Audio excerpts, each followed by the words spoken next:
this season, I am practicing more than usual, giving up what I want now for what I want most. It is something for the last several years that is written on one of the dry erase calendars in my bedroom and office. Giving up what I want now for what I want most, or letting go of what I want now for what I want most. In short, it's two words that I have decided that go with that, and that is wait and accept. Wait, that by definition is stay where one is or delay action until a particular time or until something else happens. That is waiting. And that is what we as humans, especially in the age of instant gratification, do not do very well with. And I have been in a season of waiting. And I think at times, daily, we have to wait and we don't do well with it. But when it's a season of waiting, whew, it can be a lot. It can be a lot. But when I thought about that before I clicked record, I thought about the reason why the wait is uncomfortable is because we don't accept the terms of waiting. And acceptance is the action of consenting to receive or undertake something offered. God is offering you to mature, to gain wisdom, to trade this thing you have, which may be smaller than what He is ready to bring you for what you're waiting on in the future. And letting go of what you want now for what you want most is waiting and acceptance, because you could have whatever is in front of you right now. The $10 or $15 you spend on a dinner out or whatever versus the long-term investment of putting that in a stock or a high yield account or something to see the compounded interest or the return on investment for putting that money there, rather than enjoying that meal or that coffee or that new tea or whatever you have in front of you today for what you want down the road. And in this season, baby, listen, whoo, I have been asking myself that question quite a bit. Give up what you want now for what you want most. When it comes to my health, when it comes to relationships, when it comes to money and my financial legacy, when it comes to relationships with my family and my friends, going out, doing things instead of studying or getting the content done or preparing for that client, giving up what you want now for what you want most. Now, it sounds good when you're telling it to your kids about like homework time. When my kids were younger, you couldn't go outside and play until you finished your homework and or did your chores. Giving up what you want now for what you want most. Because later on, you could go out and play and have a good time. Then you're going to come in tired, frustrated, irritated, and don't want to do any of those other things. So if you do this thing now, when you come in, all you got to do is flop down and relax. So when you think about it as an adult and the things you want now or the things you want most, you have to really say what's your priority. You really have to keep your promises to yourself. You really have to think about your future self. Will I be happy with this decision I want to make right now? and enjoy and indulge or whatever the thing is, versus the future me benefiting from depriving myself of this gratification today for a long term result. The waiting season.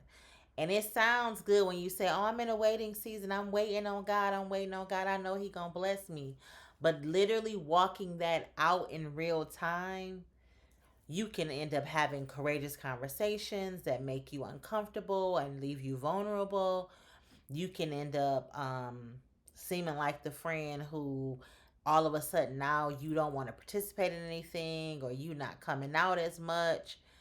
But when you think about the assignment that you have been given, or the assignment you've given your money or your time or your clarity of your mind to be able to execute on the things you know you have to execute later on down the week.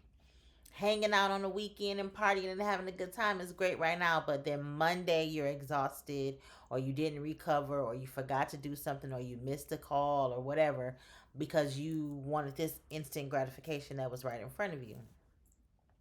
And I'm not saying don't live, but I'm saying when you think about the life you really want to live, some of the compromises and sacrifices you're going to have to make for that long term result are going to look like you don't have a life, you've become boring, or a hermit, or um, you think you better than people, or you trying to go for something that's not possible, or nobody does it that way, or you doing too much, or you being too deep. But if you are surrounding yourself with people who understands what investment looks like, not just financial, but what it takes to really win. Kobe championships, the Super Bowl just happened. That didn't happen Sunday. They didn't just wake up on Sunday and be like, "We're going to win." They practiced, they planned, they strategized, they ate well, took their regimens, they learned the plays, the coaches strategized. They were in a war room figuring it out well before the Super Bowl. Not only were they practicing, but they played games to get there to win. All that was work. But in there, I'm sure, was delayed gratification and moments of giving up what they want now for what they want most. Same with like Kobe Bryant, Michael Jordan, Serena and Venus Williams, Dominique Dawes, all these people who have great athletic ability do not just wake up at the Olympics and decide they're going to win. They have trained for years to get to that status and win. So you can't, I mean, even some of the smartest people in the world, they gave up hanging out and doing all the things to study, to create, to build. Some of our favorite toys and techs and devices and things that we use were built by people who gave up what they wanted now for what they wanted most. Sleepless nights, which I don't love, but sometimes it happens that way. Staying up for hours, reading and understanding and calculating, being strategic about where they want to be positioned. And those are the things that we have to consider. When we are waiting, we have to accept. Accept the moment as if you chose it. It may be uncomfortable. You may have some hurt feelings because you got to have some conversations with people that you didn't want to have, or you would have liked to have gone better. But it'll be giving up what you want now for what you want most. And if you use your full emotional vocabulary to have those conversations, they may not be as comfortable as you would like for them to be, but they will be valuable no matter what the outcome is. If that person stays in your life, or that person gets it or doesn't get it, or they exit stage left, it will still bring value to your life, because you will in turn be putting your values and priorities for yourself first, and getting the ROI that you truly desire. So, when you are in a waiting season and you are asking yourself, even if it's you choosing the wait, sometimes it's God imposing a weight on you because He's maturing you for the thing He's bringing to you, or the person He's bringing to you, or the opportunities He's bringing to you. But then there's you choosing to impose a weight on yourself to, I'm going to wait for what I want most over what I want now. Either way it go, it's going to be valuable to you, and the ROI is going to be worth it because you know what is on the other side already. If I give up this or in exchange for this, I know this will be beneficial down the road. So again, ask yourself, what does it look like to let go of what I want now for what I want most? And until next time, love well.